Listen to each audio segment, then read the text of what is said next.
ভোটের আগেই জয়ের উল্লাস। চোপড়ায় তৃণমূলের মিছিলেই আবিরে রাঙা জনসমুদ্র। ৮ কিলোমিটার পথে শক্তি প্রদর্শন, আত্মবিশ্বাস তুঙ্গে, জয় নিশ্চিত দাবি নেতৃত্বের। ভোটের দিন এখনো বাকি, কিন্তু তার আগেই যেন জয়ের উৎসব শুরু হয়ে গেল উত্তর দিনাজপুরের চোপড়ায়। বুধবার দাসপাড়া অঞ্চল কমিটির উদ্যোগে আয়োজিত তৃণমূল কংগ্রেসের বিশাল মিছিল কার্যত রূপ নিল এক ব্যতিক্রমী উদযাপনে। গোয়াবাড়ি থেকে দাসপাড়া পর্যন্ত প্রায় ৮ কিলোমিটার দীর্ঘ এই মিছিলে দেখা গেল নজিরবিহীন জনসমাগম। রাস্তার দুই পাশে ও মিছিলে অংশগ্রহণকারী মানুষের ঢল মিলিয়ে পুরো এলাকা যেন জনসমুদ্রে পরিণত হয়। শুধু রাজনৈতিক কর্মী নয়, সাধারণ মানুষ, বিশেষ করে মহিলাদের স্বতঃস্ফূর্ত উপস্থিতি ছিল চোখে পড়ার মতো। হুটখোলা গাড়িতে দাঁড়িয়ে উপস্থিত জনতাকে অভিবাদন জানান তৃণমূল প্রার্থী হামিদুর রহমান। তার সঙ্গে ছিলেন ব্লক সভাপতি প্রীতিরঞ্জন ঘোষ ও অন্যান্য নেতৃত্ব। মিছিলের প্রতিটি ধাপে ছিল উৎসবের আবহ। ব্যান্ডের তালে নাচ আর সবুজ আবিরে একে অপরকে রাঙিয়ে তোলার দৃশ্য যেন ভোটের আগে বিজয় উৎসবের বার্তা দিচ্ছিল। সাধারণত ভোটের ফল ঘোষণার পর এমন উল্লাস দেখা যায়, কিন্তু চোপড়ায় সেই ছবি দেখা গেল আগেভাগেই। এই ব্যতিক্রমী উদ্যোগ নিয়ে ব্লক কমিটির সহসভাপতি জিয়াউল হক জানান, দলনেত্রী মমতা বন্দ্যোপাধ্যায় ভোটের পর বিজয় মিছিল না করার নির্দেশ দিয়েছেন।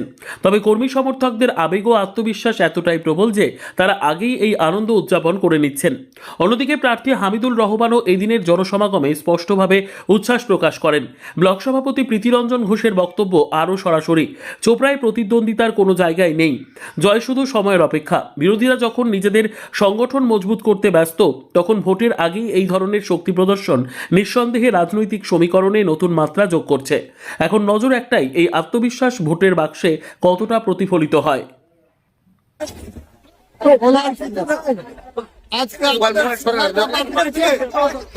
অঞ্চলের মমতা ব্যানার্জির সৈনিকরা যেইভাবে সকাল থেকে বিকাল 6টা পর্যন্ত 9 কিলোমিটার রাস্তা পরিক্রমা করেছে, আর যা জমায়েত করেছে কমপক্ষে 15 থেকে 20 হাজার লোকের ছেলে মেয়ে নিয়ে জমায়েত হয়েছে।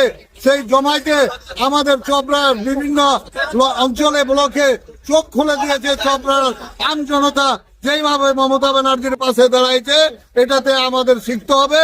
আমরা আগামী দিনে সব অঞ্চলে এই ধরনের শিক্ষা লাভ করে যাচ্ছি। এই দাসপুরা অঞ্চল বারবার ব্যতিক্রমী করেছে, বিভিন্ন সময় আমরা দেখেছি, লোকসভাতেও দেখেছি এভাবেই জমায়েত। দাসপুরা থেকে তো আমরা শিক্ষা নিই। দাসপুরা রাজনীতিগত দিক দিয়ে একটা ঘাঁটি ছিল, বাচ্চা মুক্তি, স্বর্গীয় বাচ্চা মুক্তির আমল থেকে দাসপুরা অঞ্চল প্রত্যেকবারে একটা করে ভালো উৎসাহ যোগায় এবং এখানকার লিডার কর্মীরা মনোযোগ সহকারে এই দায়িত্ব পালন করে, এবং এইবারও বিধানসভায় ওনারা তাই দেখালেন।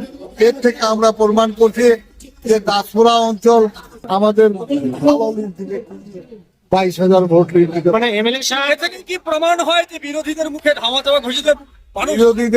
বিরোধী নাই, তার ধামা চাপা কাকে দিবে? এবার আপনারা বলছে তো যে 2-4জন আছে, ওদের মুখে জামা পড়লো আজকে দাসপুরা অঞ্চলের লোককে দেখে। যে দাসপুরা অঞ্চল লোক 9 কিলোমিটার রাস্তা 15 থেকে 20 হাজার লোক পায়ে হাটে আসতে পারে। এরা ভোটের জন্য, মমতা ব্যানার্জির জন্য কি না করতে পারে এই আগামী বিধানসভা নির্বাচনে। এবং গেলবার বিধানসভাতেও নির্দলে যে দাঁড়াইছিলেন 2000 দাসপুরায় সম্পূর্ণ উৎসাহ জোগাইছিল। তারপরে 2006-এ যে দাঁড়ালাম, তখনও দাসপুরায় উৎসাহ জোগাইছিল। গেলবারও লোকসভায় উৎসাহ দাসপুরায় 1 নম্বরে ছিল। এবারও বিধানসভায় দাসপুরা 1 নম্বরে উৎসাহ রয়েছে।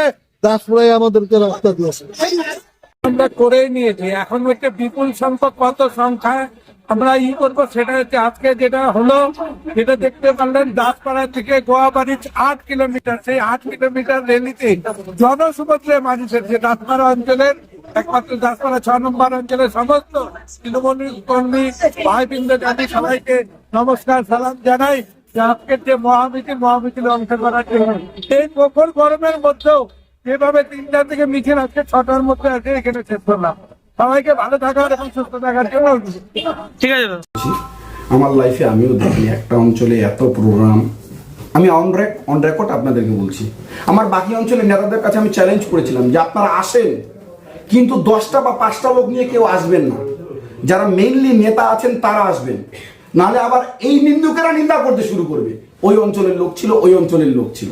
আমি ঘিন্ডিগার কাছেও যদি 4-5 জনকে আসতে বলেছি, তো খালি আজকে দেখলাম এখনো পর্যন্ত ফজলু কাউকে দেখেছি, বাকি কে আসছিল অতটা আমার দেখা পড়েনি, ফজলু কাউকে দেখেছি। বাকি অঞ্চলে ঘিন্ডিগাত মাঝিয়াল থেকে শুধু গোপালদা আর নাথুদা আসছে, হাপকিয়া থেকে শুধু তাহের কাকু আসছে। সুজালি থেকে কামালদা এবং সাত্তারদা আসছে। আমাদের বাইরের আমি অন্য কোনো লিডারদেরকে এটুকুই শুধু অনুরোধ করেছি যে আপনারা আসবেন ঠিকই, শুধু দেখার জন্য, ভুল ধরার জন্য যে আমাদের মিছিলে ভুল কোন হচ্ছে, যাতে 10টা লোক না আসে আবার এই লোকটা খুঁজে না বের করে, এই লোকটা তো ওইখানকার। তাই আমি সকল স্তরে আবারও আমার দাসপুর অঞ্চল তৃণমূল কংগ্রেস কমিটির শক্ত পক্ত অজস্র শক্ত আমার কমিটি এখানকার সকলকে আমার ব্যক্তিগত পক্ষ থেকে অসংখ্য ধন্যবাদ দিচ্ছি। সকলেই আমরা খুব খেটেছি, সকলকে আমার দাদা একটা বিষয়, যখন আমরা দেখেছি যে ব্যতিক্রম, ঠিক ভোট বাক্সেও কি এই ব্যতিক্রমটা লক্ষ্য করা যাবে? দেখুন, আপনাদেরকে আমি বড় গলায় কথা বলে লাভ নেই। আমি নিশ্চিন্ত বলছি, আমি আবারও বলছি, কংগ্রেস, সিপিএম, দাসপাড়া এবং ঘেনিগা দুটারই দায়িত্ব নিয়ে বলছি, একটা বুথ জিতলে তারা এমএলএ। রেকর্ড করে রাখবেন, একটা বুথ জিতলে তারা এমএলএ, আমার কাছে তারাই এমএলএ। কিন্তু এই জায়গায় দাঁড়িয়ে তো বিরোধীরা বলছে যে তাদের একটা ঘাঁটি রয়েছে গোয়াবাড়ি বাজার, আর সেখান থেকে আপনারা এই মহামিছিল স্টার্ট করলেন, মানে শুরুটা করলেন। না দেখুন, গোয়াবাড়িটা ব্যাপারটা হচ্ছে কি, ওদের কি আছে না আছে আমরা ভোটে দেখিয়ে দিচ্ছি। 2024-এ ওখানে 179টা ভোট আমরা লিড করেছি।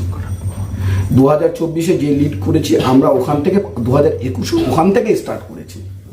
আমাদের একটা সিস্টেম, আমার আঙ্কেল আমাকে বলেছে ওটা আমার লাকি জায়গা, ওখান থেকে স্টার্ট করেছিলাম। আগেবারে পিক আপটাই আলাদা ছিল, ব্লক স্পিডটাই আলাদা ছিল, সেই স্পিডটাকে উদ্ধার করার জন্য ওখান থেকে প্রথমে স্টার্ট করা গেছে।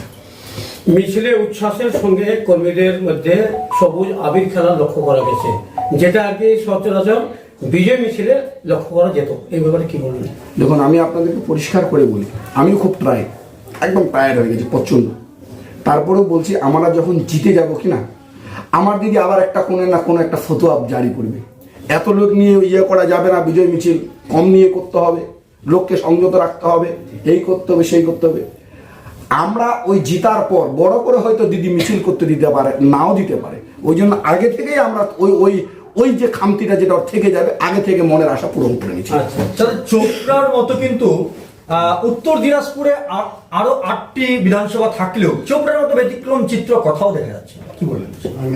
দেখুন, আমরা যে সংগঠকের নেতৃত্ব দিচ্ছি, এটা মানতে হবে সকল স্তরের কর্মীদেরকে, সে যে দল করুক। হামিদুর রহমানের কাছে যে টনিক রয়েছে রাজনীতিকের, সেই টনিক যারাই আজকে চান্ডু সামান্ডু যারা বের হচ্ছে, তার 1% নেই। কেউ নিজেকে সেনাপতি ভাবতেই পারে, সেনাপতি তো দূরের কথা, সেনাপতিদের চা বানানোর দায়িত্ব তাদেরকে দেয়নি কোনোদিন। বিরোধীদের উদ্দেশ্যে কি বলবেন? না, বিরোধীদের আমার আঙ্কেল বলেছে আমরা ফাঁকা মাঠে খেলছি, কার উদ্দেশ্যে কি বলবো, কি আছে এদের কাছে, কি বলবো? আমি চ্যালেঞ্জ বিরোধী ওটাই বলবো, একটা জিতলে ওরা এমএলএ। তবে কি এত বড় চ্যালেঞ্জ করছেন যে তারা একটা বুথ লিড করতে পারবে? আবার অন রেকর্ড বলছি, এতগুলো চ্যালেঞ্জ, একটা বুথ জিতলে ওরা এমএলএ। ঠিক, কংগ্রেস সিপিএম একটা বুথে জিতলে এমএলএ। মানুষের কাছে এই জায়গাটা কিভাবে তৈরি করলেন আপনারা, যে মানুষের প্রতি বিশ্বাস, মমতা বন্দ্যোপাধ্যায়ের ভালোবাসা, মমতা বন্দ্যোপাধ্যায়ের প্রকল্প, হামিদুর রহমানের প্রত্যেকটা স্টেপ, প্রত্যেকটা প্রোগ্রাম, কি জলসা, কি কীর্তন, কি নামযজ্ঞ, কি উরুস, যে কোনো যে ফাংশন হয়, প্রত্যেকটা ফাংশনে আমার বিধায়ক থাকে। সকল স্তরের মানুষকে নিয়ে আমরা চলার তাগিদ আছে আমাদের, আমরা চলি।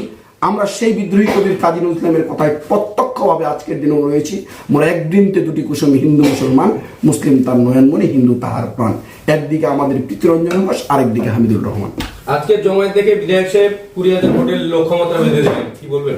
দেখুন, আমরা অবশ্যই, উনি আমাদের অভিভাবক, উনি আমাদের টার্গেট বেঁধে দিবে, সেই লক্ষ্যে আমাদের পৌঁছানো দরকার। আমরা চেষ্টা করছি সেই লক্ষ্যে পৌঁছানো। ধন্যবাদ।